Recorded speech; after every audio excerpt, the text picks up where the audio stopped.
the season of Epiphany, as we have said, and it's the season of the nativity scenes. It's the season of seeing the little donkeys and the sheep and Father Joseph and the Mother Mary and the little baby and all of that. And then it is the season of seeing the coming of the three wise men with their gifts for the baby Jesus.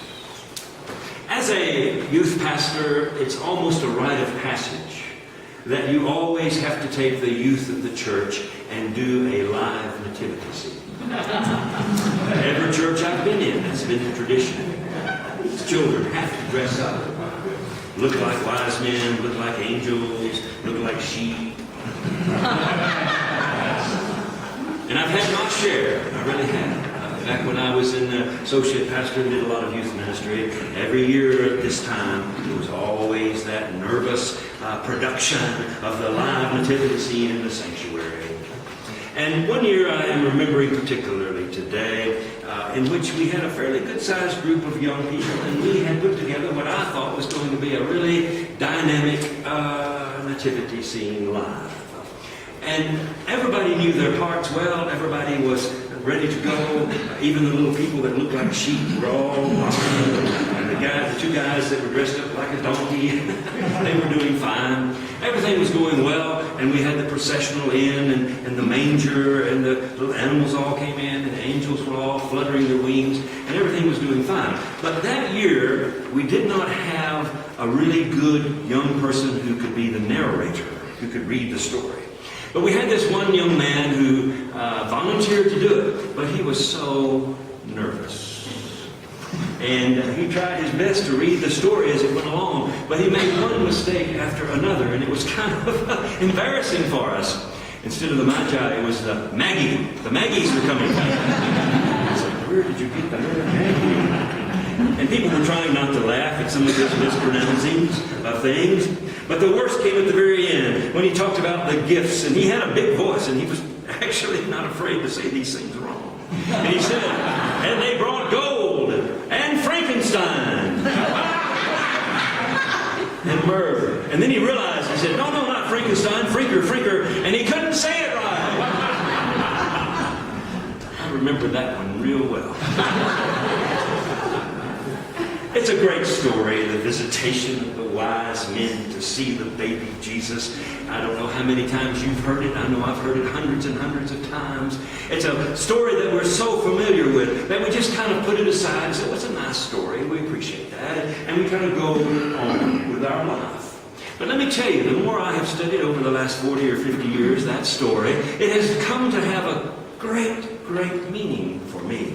And I want to share that with you today. I want to share with you what this story teaches us about the light that is revealed in Christ. Today's message is the first of three that I will be giving over these next weeks on the light of Christ. And this one today is focusing upon what we learn from the wise men about the light of Christ. And the learning takes place with a question. Questions are always a great way to learn. And if you would read the Bible with questions, and you would ask, why is this? Why is that? What does this mean? What could this be about? You will begin to understand that this Bible we have is filled with beautiful, wonderful, spiritual knowledge and spiritual insight and spiritual revelations and spiritual truths that you never knew were there. The question I asked that opened up this story for me a long time ago was this question: why would three wise men from the east come all the way to Bethlehem to bow down and worship a Jewish baby? Why would they do that? Have you ever thought about that? What is a matter? What are these men? These men are described as wise men. Sometimes in our tradition we call them kings. They were leaders of the nations they came from, wisdom-wise. They probably came from nations such as Assyria or Persia. These huge empires that were so much bigger, so much greater than this little non-nation called Israel, who had been captured by the Roman Empire and was now an occupied nation. I mean, who cared in their world who was born the king of the Jews? Nobody would care about that. Israel was nothing. It was just a lost and failed state. So why would these three superior people from their nations come all the way to Bethlehem to worship this little Jewish baby? And they are called wise men because they were astrologers. They were men who studied the stars. And they studied the movements of the stars. And in their religion, they understood that the stars were how God communicated to man the truth of what was happening in the world.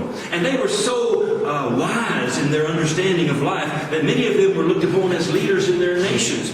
You could almost say it would be as if somebody like Buddha or Dalai Lama or somebody that is of immense renown in their nations would get on camels and ride all that way to Bethlehem to see this little Jewish baby. You got to ask why. You got to say, what's the big deal? It's not because he was born king of the Jews. That would be senseless to them. I know in the story they asked, where is this one born king of the Jews? But that was just for information, for directions, to see if anybody could give them some idea of what part of the world Bethlehem actually was in. They could not have cared less about the king of the Jews. Because first of all, Israel was not even a kingdom anymore. It was ruled by Rome. And secondly, they were not Jewish. So why did they care? Who cares? You know? But yet they came all this way. So you've got to ask that question. Whoa, what is it? What's going on here? What did they see in this baby Jesus that, as our scripture says, it caused them to bow down and worship him? Wise men didn't bow down and worship too many things in the world. But for them to bow down and to worship this little baby, there's a mystery here that needs to be solved. And the 9th and the 10th verse of that passage from Matthew that we read today, out of the 2nd chapter, I think the 9th and the 10th verse are the two verses that really reveal the truth for us. It says, after they had heard the king, they went on their way, and the star they had seen, when it rose, it went ahead of them, and it stopped over the place where the child was. And when they saw the star, they were overjoyed. Not when they saw Jesus, but when they saw the star. They were overjoyed. Yes! Now, what could that mean? To the wise men, to these astrologers, the stars represented universal truth. Truth far greater than some little nation's religion and its truth. The stars represented universal truth because all men everywhere saw the stars. And to them, the stars communicated that truth which was really, really valid and which would really, really change the world, or which would make the world into a better place. And that's why they spent their lives studying the stars and trying to understand from the stars what was being communicated to them. And when they saw this star come and literally stop over Bethlehem and shine down on this baby Jesus, they were overjoyed because a message was being sent. A message from the stars. A message that was a universal message, not just for the Jewish people, but for the whole world. And this message was all focused on this tiny baby. And it was as if the star was saying, like a mother hen hovering over its child, this is my child. This is the star child. This child is the new child of the world. This child represents a truth that will change this world forever. This child represents an occasion, an experience, a phenomena that will change the world forever, because here the divine has become human and the human has become divine. This child has everything in it that the heavens know and have. And yet this child was born and is human. And the wise men understood that. They said, wow, this is a truth that the whole world needs to know. This is a truth that will change everything. Here now we see from the stars a truth that is universal, and that is a human being has been born divine. And what does that mean to a wise person who is logical and who thinks things through? What would it mean if one human being were born divine, what would it mean? And what it meant then was all human beings from that day forward can know and believe that they too have the potential, the capacity to be divine. No longer do we have to think of ourselves as only human. Now we can see in the birth of this child that we have the capacity to be divine. We have the possibility to be divine. We have, as the Gospel of John put it so well, the chance to not be born only of the human race, but to be born of God. Wow. Think about that. Think about it for just a moment. What that implies about all humanity. It says all of us have that capacity. We all have that possibility to be born divine. Some say to be born again. Some say that it was with us from the beginning. It doesn't make any difference which way you say it. The good news is this. We have a chance to be more than human. We have a chance to be divine and to live divine and to be divine. And these wise men thought to themselves, if ever there was a truth that would change this dark world, this truth would change it forever.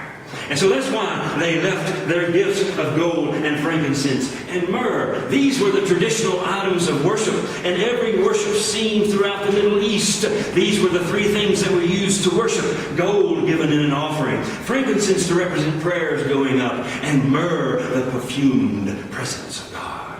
And so they left those at the feet of Jesus as if to say to the rest of us for all time, if you want to worship anything in this world, worship the light, worship the truth, worship what you see in this baby, that you, human beings, can now rise up and say, we are children of God.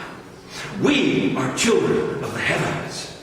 Because of this Jesus, because of his life, because of what he has shown us, because of what he has made clear to us, we now can understand who we are, why we're here, and what we are supposed to be doing. We are the divine ones now in Christ. As Paul put it so clearly, it is no longer I who live in me, but Christ who lives in me. You see? So there it is. That's why they would bow down to this little baby, because of the great truth they saw there, the great truth in this light. But another question needs to be asked. What's so great about knowing that truth? It's nice to know it. It's something we can say. It's something we can perhaps point to. But what's so great about this? What's so great about this particular truth? The thing that's so great about it is it challenges us to believe something new about ourselves. And that's a major, wonderful, transforming thing. I understood this power many, many years ago when I was in my second year of seminary. My seminary required us, as part of our degree program, to spend the summer in some creative Christian ministry somewhere in the United States, all of whom they had chosen and put in envelopes and put into a big barrel, and we would choose where we would spend the summer and what we would be doing in a creative Christian ministry. Now, some of my friends went up and chose their envelopes. Wow. They get to go to the Finger Lakes in northern United States. Another one got to go to Alaska and do hiking.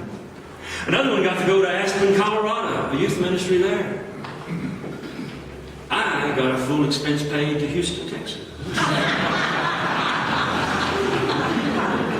And not just Houston in July, June, and August, but East Houston, on the other side of the ship channel, in a dusty, poor little neighborhood, ministering to at-risk African-American youth. Oh, yes, God does work in mysterious ways. His wonders to perform. But there I went, and I was part of a 3-team ministry. And if ever there were poster children for the New Age, now this was back in the early 70s, you must understand. One of the other team members was a black African-American minister from the Houston neighborhood. And he had this wild, big afro. Me, I still had my little curly long hair from when I used to play in the rock bands, and I had on my cowboy boots. And the third member of our team was a Chinese seminary student from SMU with a burr haircut and big glasses. And here we were, the three champions of Christ, in the midst of a dusty little crime-ridden, drug-ridden neighborhood in East Houston. Now, the program that we were to implement was a great program, and it had been created by a young black minister who was rising up in Chicago at that time by the name of Reverend Jesse Jackson. And the church that was sponsoring us out there in East Houston was a new church that had risen up and was growing like wildfire, an Assembly of God church known as the Oasis of Love, and it was set up by a pastor named John Osteen. So there we were, in that kind of a setting, with this kind of a people, and that kind of an audience, to minister in June, July, and August in Houston, Texas. And we did. Now, the program was a great program, and I really have to give credit to Reverend Jesse Jackson for having designed it. It was called The Magnificent Seven. And it was named after a movie that had not come out too long ago in the late 60s called The Magnificent Seven. You may have seen that movie with Yul Brynner and Steve McQueen and some of the great actors of that time. I can't believe it's kind of the irony of God that I'm using that as an illustration in this time when a new remake of that movie has come out starring Denzel Washington. But anyway, nonetheless, times change. So there we are. And this program was a program that we were to implement among these 25. We were assigned 25 at-risk young black men between they weren't men, they were boys, between the age of 10 and 12. And they were growing up in this neighborhood, which in Houston was a really, really bad neighborhood. It was filled with drug abuse. It was filled with prostitution. It was filled with crime. The schools there were just horrible. And these young boys were growing up in that.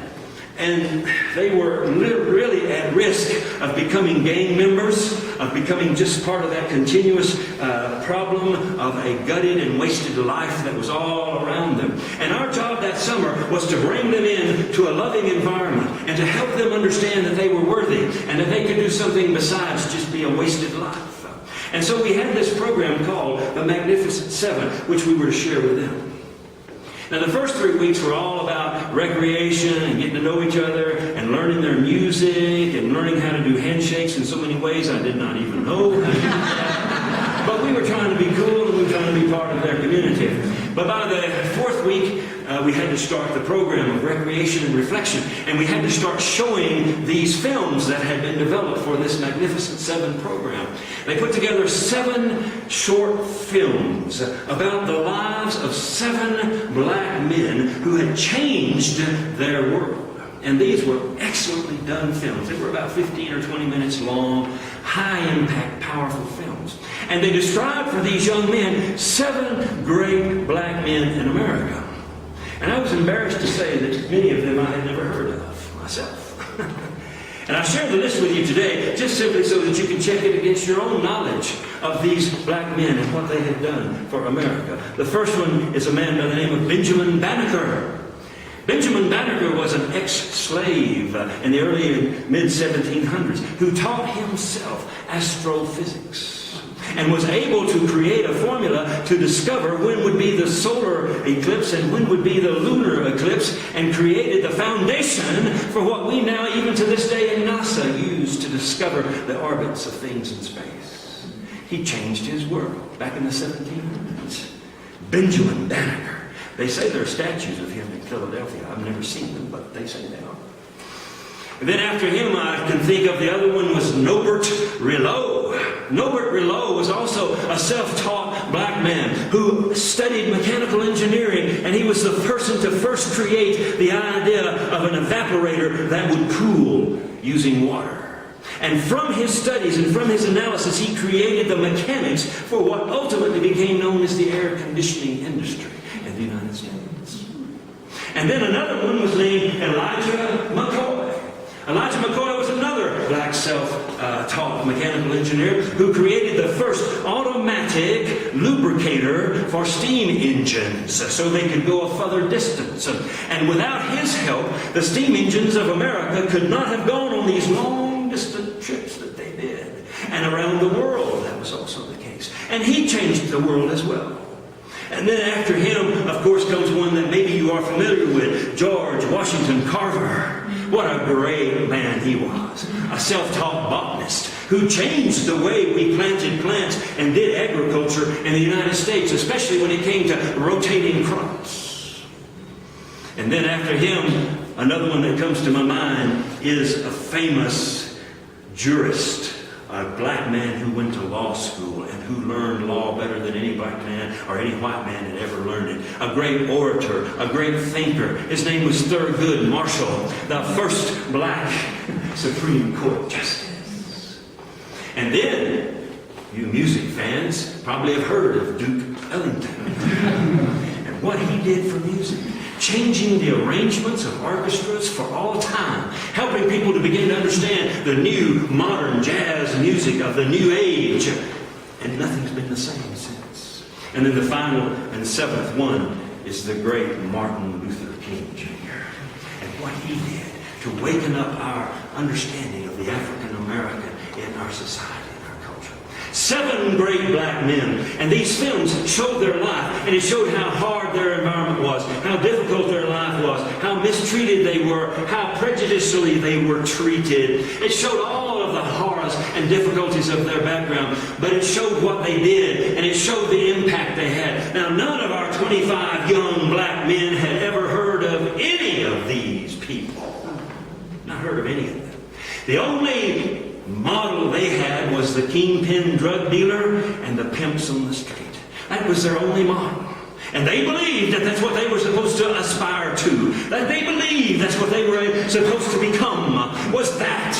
And that was all their hope. And to all of a sudden see on the movie screen black men who were actually changing their world. What a powerful impact that had on them. And the film ended with the narrator saying in a solid black screen, here's the story of another black man who believed he was born to change the world. And he did. And then the last thing it said is, did you get it? Did you get it? The point being to them, did you get the point of this film? And we would have discussions afterwards. At first there was a lot of jokes and a lot of things happening that weren't really part of what we were trying to teach. But eventually they began to, after one movie, after another movie, after another movie, they began to get the point. What you believe about yourself determines your destiny. What you believe about yourself determines what you can do. And these films were showing them a truth that they had never considered. You have within you the potential to do something to change this world. And they began to understand it and began to be kind of a ritual among these 25 young people. When they would meet and we would have our recreational time, they would bump fists together and they'd say, did you get it, brother? Oh, I got it, brother. Did you get it? Oh, I got it. You see, they got it. They understood that message. And it was changing, and we could see they were becoming much more positive, much more anxious to come to our group meetings. And it was a dramatic and tremendous thing for that summer. And I learned what a wonderful thing it was to challenge people about what they believe about themselves. But it was not until 10 years later, when the program, which by that time was known as Operation Push, was being shut down. And so as one of their last acts, they sent out a letter to all of us who had participated in that summer. Stories about what had happened to the people that we had worked with, those young people. And they sent us a letter about the 25 that we had worked with in that summer 10 years ago. And I was shocked, absolutely shocked to read that letter. Of the 25 young black men that we worked with, 22 graduated from college. And the rest all graduated from high school. Not one of them went to prison. Not one of them died of a drug overdose. Not one of them became a pimp of prostitution. All of them rose up to become productive members of their society. 10 of them got actual professional degrees. And all of them were part of an active Christian community. Now, that's not the kind of statistics you usually read about inner city neighborhoods, crime-ridden and filled with hopeless young people. And I have to say to myself, why? People say, well, it was the power of God. Yes, it was the power of God. People say, yeah, it was the Holy Spirit. Yes, it was the Holy Spirit. But why did it work? Because they believed they could be something other than a drug king or a pimp. They believed they could be something other than what they had been told by the world was their destiny. You see, I understood it. I got it. I said to myself, I see now what people believe about themselves is the most important thing in this world to deal with and understand. And that's why I went on through seminary and on to become a minister and on to become a preacher, because it is so obvious to me that what we believe about ourselves is what's going to determine the kind of world we have. And this gospel we have has a great message we all need to believe. So my question to you this morning simply is this: do you get it? Do you get it? When all of a sudden the Scripture describes for you a scene about one of you born here of a woman, as the Scriptures say, born human. Do you get the message? When you see this human being born just in the same way that you were born, and yet the star shines down upon him and says, here now is the good news, the news of the incarnation. God has become man, and man has become the God, with a sense that we are able to have that potential within us, to have that Christ within us, to have that divine nature within us. We no longer have to believe what the world teaches us. We have a new belief about ourselves. We don't have to think that we can only aspire to what the world says we are. The world says that we are a human being, a flesh and blood human being, with no hope beyond that. All we can do is be selfish. If someone slaps us on the cheek, all we can do is hit them back. If somebody says something to us that upsets us, all we can do is be upset. If somebody says to us a word that causes us to be filled with sorrow, all we can do is be sorrowful. No! No! No! We have a choice to be divine.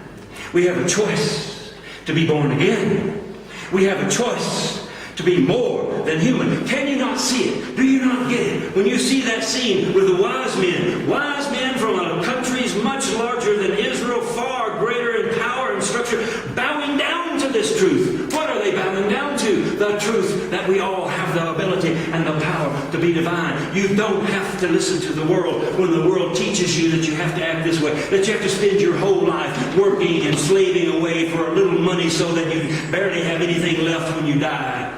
The world teaches us all kinds of lies about ourselves. It is the father of lies. And so many things we believe about what life is all about, what we should aspire to, what we should try to get, what we should try to have, what we should try to do. All of that stuff comes from the world, and we don't have to spend our lives doing that. The baby in Bethlehem says a new day has come. The baby in Bethlehem says a new world has come. The baby in Bethlehem says a new kingdom has come. You have the potential to be something other than the human that you think you are.